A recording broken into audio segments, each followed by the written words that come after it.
Selamat pagi, salam sehat dan salam sejahtera untuk kita semua, Bapak, Ibu, dan Saudara yang terkasih di dalam Tuhan kita Yesus Kristus. Sebelum kita melaksanakan tugas dan tanggung jawab kita, mari terlebih dahulu saya mengajak kita untuk merenungkan firman Tuhan. Mari berdoa.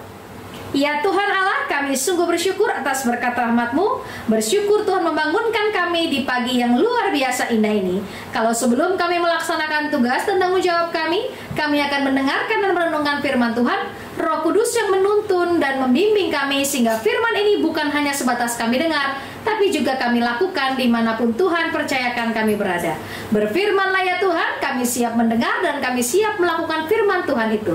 Demi Kristus Sang Firman yang hidup, kami telah berdoa, mengucap syukur, dan siap menyambut firman Tuhan.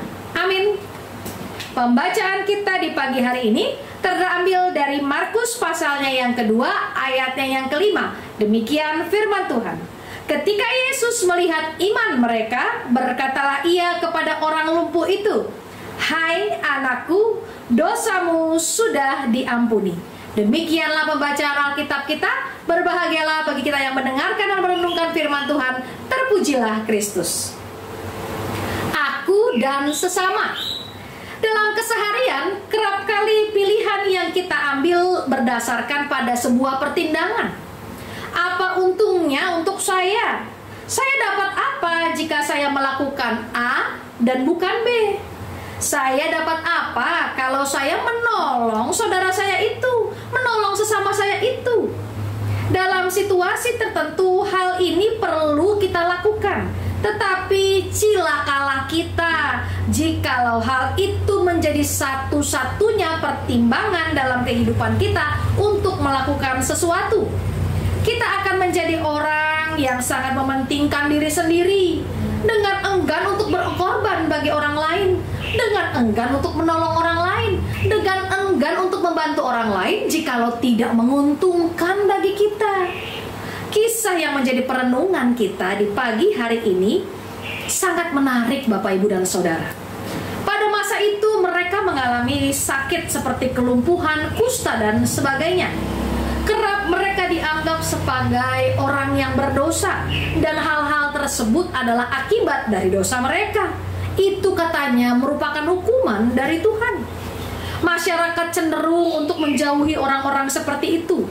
Namun yang menarik, ada seorang lumpuh yang beruntung karena ada orang-orang baik di sekitarnya. 4 orang berinisiatif membawa temannya yang lumpuh itu untuk datang kepada Yesus. Saat itu orang banyak memang sedang mengelilingi Yesus di sebuah rumah sampai tidak ada jalan masuk. Tidak kehabisan akal, 4 orang ini mencari jalan lewat atap. Mereka membawa teman mereka yang lumpuh itu bertemu dengan Yesus. Coba bayangkan, apa untungnya bagi 4 orang ini bersusah-susahan membawa temannya yang lumpuh menurunkan dari atas atap hanya untuk berjumpa dengan Yesus. Buat apa mereka berjerih lelah menggotong seseorang yang ditolak dari masyarakat, dianggap berdosa, apalagi mereka dihindari karena sakit penyakit mereka. Mereka dianggap berdosa. Apa untungnya bagi mereka? Hati mereka lah yang mendorong mereka untuk melakukan tindakan penuh belas kasih itu. Iman mereka lah yang menuntun mereka untuk menolong sesamanya yang kesulitan itu. Yesus melihat hal ini, bahkan Yesus memperhatikan hal ini. Mari baca kembali apa yang menjadi ayat bacaan kita di pagi hari ini. Sungguh menggambarkan situasi tersebut. Ketika Yesus melihat iman mereka, Yesus memberikan perhatian pada iman 4 orang yang membawa si lumpuh itu. Yesus tahu dengan persis jika 4 orang ini tidak beriman bahwa Yesus bisa menyembuhkan. Tentu mereka tidak akan menggotong si lumpuh kalau mereka tidak beriman. Mereka adalah orang-orang yang beriman. Oleh sebab itu Yesus membuka perkataannya dengan Yesus melihat iman mereka. Iman mereka lah yang mendorong mereka untuk melakukan tindakan belas kasihan tanpa mereka memperhitungkan untung ruginya bagi diri mereka pribadi lepas pribadi. Iman mereka lah yang mendorong mereka untuk mengetahui posisi mereka di hadapan sesama, yaitu sebagai penolong yang sejati. Kiranya 4 orang ini mendorong Bapak, Ibu, Saudara, dan saya untuk juga memiliki iman yang sama, untuk juga memiliki perhatian yang sama, untuk juga memiliki sikap yang sama, memberi diri bagi sesama, menolong tanpa harus memperhitungkan untung atau ruginya, tanpa pertama-tama harus memikirkan saya dapat apa, saya memperoleh keuntungan apa. Tapi biarkanlah iman yang menggerakkan kita untuk melakukan yang terbaik bagi sesama, karena Bapak, Ibu, Saudara, dan saya adalah penolong bagi sesama.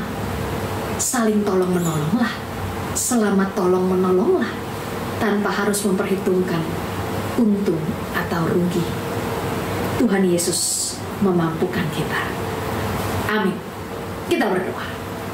Ya Tuhan, terima kasih atas firman-Mu di pagi hari ini, di mana kami mempelajari lebih lagi bagaimana hubungan kami dengan sesama. Apakah kami selama ini masih selalu memperhitungkan untung dan rugi dalam membantu dan menolong sesama kami? Atau kami sudah menjadi seperti 4 orang yang menolong si lumpuh itu untuk berjumpa dengan Yesus? Kami ingin Tuhan memiliki iman seperti itu. Iman yang tidak memperhitungkan saya mendapat apa, saya mendapatkan keuntungan apa. Tapi saya ingin menolong sesama saya karena kami tahu persis diri kami ada juga untuk sesama kami. Terima kasih ya Tuhan atas firman-Mu ini. Kiranya firman inilah yang menjadi pedoman dan penopang kami dalam kehidupan kami bersama dengan sesama kami. Terpujilah nama-Mu, di dalam nama Tuhan kami Yesus Kristus, Juru Selamat kami yang hidup itu. Kami telah berdoa, kami telah bersyukur, dan kami siap melanjutkan tugas dan tanggung jawab kami. Amin.